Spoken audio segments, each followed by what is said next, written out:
प्यारे बच्चों, आपकी कक्षा 7 का पाठ पापा खो गए आपके अगले कार्यपत्रक में आया हुआ है, यानी कि कार्यपत्रक 14 में। कार्यपत्रक 14 को करने से पहले हम इस पाठ के सारांश को समझेंगे। आपका पाठ है पापा खो गए। यह एक एकांकी लेखक श्री विजय तेंदुलकर जी द्वारा लिखा गया है, जिसमें निर्जीव वस्तुओं की पीड़ा का सजीव चित्रण किया गया है और पाठ के द्वारा बच्चों के अपहरण के बढ़ते वारदातों को दिखाया है। रात के समय सड़क पर एक बिजली का खंभा, एक पेड़, एक लेटर बॉक्स और दीवार पर नाचने की मुद्रा में खड़ी लड़की का पोस्टर है। सुबह खड़े खड़े वे जो भी देखते थे, रात में उसकी बातें करते थे। खंभा एक स्थान पर खड़े रहने के कारण परेशान है। पेड़ कहता है कि वह तो उससे पहले का खड़ा है, उसका तो जन्म ही इसी स्थान पर हुआ था। उस समय यहाँ कुछ भी नहीं था, वह और सामने फैला विशाल समुद्र था। सड़क बनने पर जब खंभे को उसके पास लगाया गया तो पेड़ को लगा कि उसका अकेलापन दूर करने के लिए एक साथी मिल गया है। खंभे पर जब बरसात के दिनों में मुसीबत आई तो उस समय पेड़ ने उसे सहारा देकर संभाला था।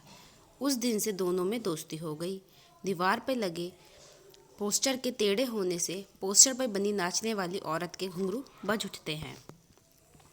उसी समय लेटर बॉक्स एक भजन गुनगुनाता हुआ आता है। कौवा भी भजन सुनकर पेड़ के पीछे से बाहर आता है। लेटर बॉक्स अपने डिब्बे में से चिट्ठियां निकाल के पढ़ने लगता है। पेड़ और खंभा लेटर बॉक्स को चिट्ठियां पढ़ने से रोकते हैं। उसी समय वहां किसी के आने की आहट होती है। सब चुप हो जाते हैं। एक आदमी अपने कंधे पर एक लड़की को उठाए चला आ रहा था।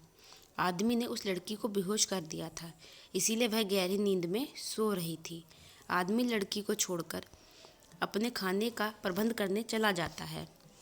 आदमी के जाने के बाद खंभा, पेड़, लेटर बॉक्स और कौवा लड़की आदमी के बारे में बातें करने लगते हैं। वह छोटी लड़की को उस आदमी से बचाने का उपाय सोचने लगते हैं। उन सबकी बात करने की आवाज़ के कारण लड़की जाग जाती है। वह सबको बातें करते देखकर हैरान रह जाती है। लड़की को उठा देखकर सब चुप हो जाते हैं। लड़की अपने माँ बाप और घर को याद करके रोने लगती है। लेटर बॉक्स से अब चुप नहीं रहा जाता। लेटर बॉक्स लड़की से बात शुरू करता है। वह उसके मन का डर दूर करने का प्रयास करता है। वह लड़की से उसके घर का पता पूछता है, परंतु उसे अपने घर का पता मालूम नहीं था। लेटर बॉक्स लड़की को बताता है कि वह लोग भी इंसानों की तरह बात करते हैं। लड़की उन लोगों के साथ मिलजुल जाती है। वह सब आपस में खेलने लगते हैं। सब चीज़ें उसको दुष्ट आदमी से बचाने का उपाय सोचने लगते हैं। उसी समय बच्चे उठाने वाला आदमी वहाँ आ जाता है। सभी वस्तुएं अपने अपने स्थान पर खड़ी हो जाती है। लड़की पेड़ के पीछे छुप जाती है। आदमी लड़की को ढूंढता है, परंतु उसे लड़की कहीं नहीं मिलती। सभी चीज़ें मिलजुल कर उस लड़की की रक्षा करती हैं। आदमी वहाँ से चला जाता है। सभी लोग लड़की को बचाकर खुश होते हैं। लड़की खेलते हुए सो जाती है। लड़की के सोने के बाद सब उसे घर कैसे पहुंचाया जाए, इस बारे में सोचने लगते हैं।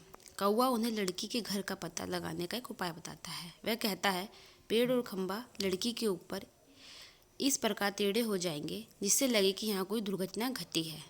खंभा कहता है कि यदि फिर भी वहाँ कोई नहीं आता तब क्या होगा। कौवा लेटर बॉक्स को एक संदेश लिखने के लिए कहता है। कुछ देर बाद सुबह हो जाती है। खंभा टेढ़ा खड़ा है। पेड़ सोई हुई लड़की के ऊपर झुका हुआ था। कौवा काँव काँव कर रहा था। पोस्टर पर बड़े बड़े अक्षरों पर पापा खो गए लिखा हुआ था। नाचने वाली लड़की उस बच्ची की मुद्रा बना लेती है जिसके पापा खो गए थे। अंत में लेटर बॉक्स सबका ध्यान अपनी ओर खींचता है। वह सबसे कहता है, जिसे भी इस लड़की के पापा मिले उन्हें यहाँ पर ले आए। आज उम्मीद है आपको इस पाठ का सारांश समझ आ गया होगा।